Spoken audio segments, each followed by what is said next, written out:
partir de agora, você irá conhecer as entrelinhas da história que revelará a face oculta de um homem que teve um papel fundamental para que a profecia da traição e morte contra o Messias se cumprisse. Escolhido entre os 12 apóstolos de Jesus Cristo, teria Judas Iscariotes livre-arbítrio? Ou foi o mesmo predestinado como peça-chave para que os sagrados manuscritos antigos se cumprissem? Afinal, quem foi Judas?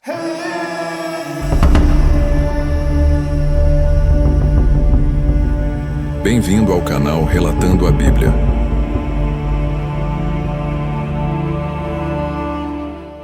Há muito tempo, na antiga Judéia, viveu um homem chamado Judas Iscariotes. Nascido na cidade de Queriote, Judas era um judeu zeloso, ansioso para ver a libertação de seu povo das opressões romanas.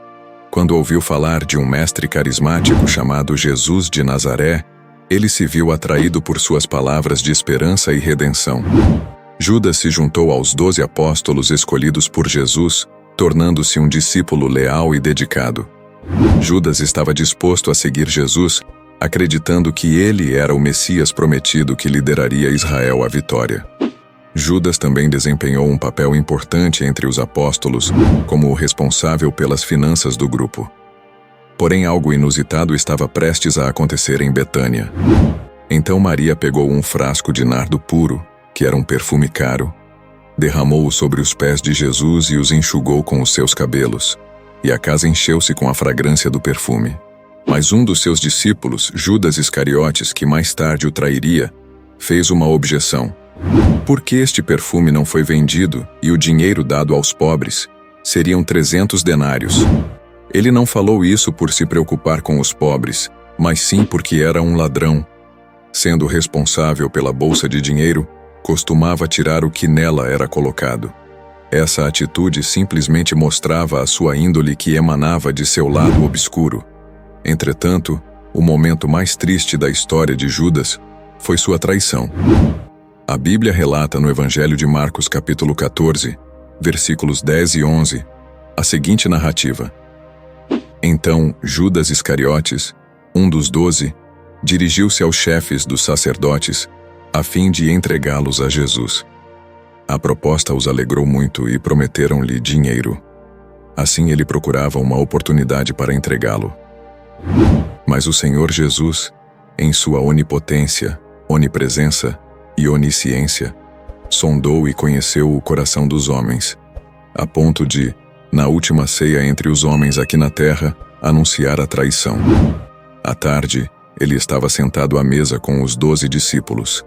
Enquanto comiam, declarou Jesus: Em verdade vos digo que um de vós me trairá. Eles, muito contristados, começaram um por um a perguntar-lhe: Porventura sou eu, Senhor? Ele respondeu: Aquele que puser a mão comigo no prato, esse é o que me trairá. O Filho do Homem vai-se, como está escrito a seu respeito, mas ai daquele por quem o Filho do Homem é traído. Melhor fora para esse homem se não houvesse nascido. Judas, o traidor, perguntou: Porventura sou eu, mestre? Jesus respondeu-lhe: Tu o disseste. Mateus 26, versículos 20 ao 25. No Monte das Oliveiras, ele conduziu as autoridades romanas e os líderes religiosos até Jesus, identificando-o com um beijo traiçoeiro. Isso levou à prisão e crucificação de Jesus. O motivo de Judas para trair Jesus é motivo de especulação. Alguns acreditam que ele estava desiludido porque Jesus não liderou uma revolta contra os romanos. Em Mateus 27, versículos 3 e 4, lemos: Vendo que Jesus fora condenado, Judas, que o traíra, foi tomado de remorso e devolveu as 30 moedas de prata aos chefes dos sacerdotes e aos líderes religiosos. O remorso e a tristeza o dominaram. Judas, atormentado pelo peso de sua traição, acabou cometendo suicídio, como descrito em Mateus 27, versículo 5. Então, ele atirou as moedas de prata no templo, saiu e foi enforcar-se. Este trágico evento demonstra o poder das escolhas humanas e as consequências que podem se seguir. A questão do livre-arbítrio de Judas Iscariotes é um dilema que tem intrigado teólogos, estudiosos e fiéis ao longo dos séculos.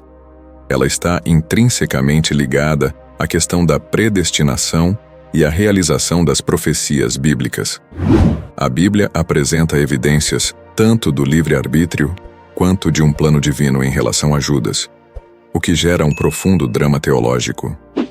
Uma das passagens-chave que aborda essa questão encontra-se em João 13, versículos 21 ao 27, durante a última ceia de Jesus com seus discípulos. Jesus diz: em verdade vos digo que um de vós me trairá. Essa declaração impactante revela que a traição estava predestinada. É importante notar que, imediatamente após, os discípulos começam a questionar, cada um, se seria ele o traidor. Pedro, por exemplo, pergunta a João para descobrir quem é. Essa interação mostra que os discípulos não tinham conhecimento antecipado da identidade do traidor, o que sugere que agiram com livre arbítrio ao questionar.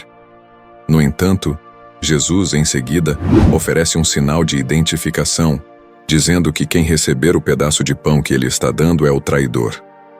Quando Judas pega o pão, Satanás entra nele, e Jesus declara: o que você está fazendo, faça logo. João 13, versículos 27. Essa passagem sugere que, embora Judas tenha agido com seu próprio livre-arbítrio, sua traição também estava inserida no plano divino e nas profecias messiânicas. No entanto, isso não elimina a responsabilidade pessoal de Judas por suas ações. Ele escolheu trair Jesus, mesmo que isso se encaixasse na profecia divina. A profecia do Antigo Testamento, especialmente no Salmo 41, verso 9, que diz: até o meu melhor amigo em quem confiava, que comia do meu pão, me traiu. E a profecia de Zacarias 11, versículos 12 e 13, que fala sobre 30 moedas de prata, apontam para eventos relacionados à traição de Judas. No entanto, a forma como Judas escolheu cumprir essa profecia foi sua própria decisão. A tensão entre livre-arbítrio e predestinação é uma questão complexa na teologia. O fato de Jesus ter chamado Judas de diabo, em João 6, versículo 70, quando disse: não fui eu que os escolhi, os 12? Todavia, um de vocês é um diabo. Ele se referia a Judas, filho de Simão Iscariotes, que, embora fosse um dos 12, mais tarde haveria de traí-lo.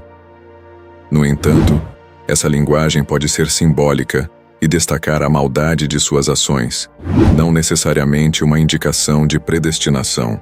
O drama da história de Judas Iscariotes nos lembra que, embora Deus possa ter um plano soberano, ele nos concede livre arbítrio para fazer escolhas. Judas escolheu a traição, e suas ações desempenharam um papel vital na crucificação de Jesus, que, por sua vez, cumpriu profecias messiânicas. A história de Judas é um lembrete de que a vontade de Deus pode se manifestar de maneiras complexas, mas o ser humano ainda é responsável por suas escolhas e ações. A pergunta que não quer calar é: Deus premeditou a vida de Judas como peça-chave para que as profecias messiânicas se cumprissem de fato? Ou Judas tinha o livre-arbítrio de escolher não trair o Mestre? Conto com a sua participação. Deixe nos comentários o que você acredita sobre o tema abordado. Quer mais conteúdo como este? Inscreva-se no canal. E fiquem todos com Deus até o próximo encontro.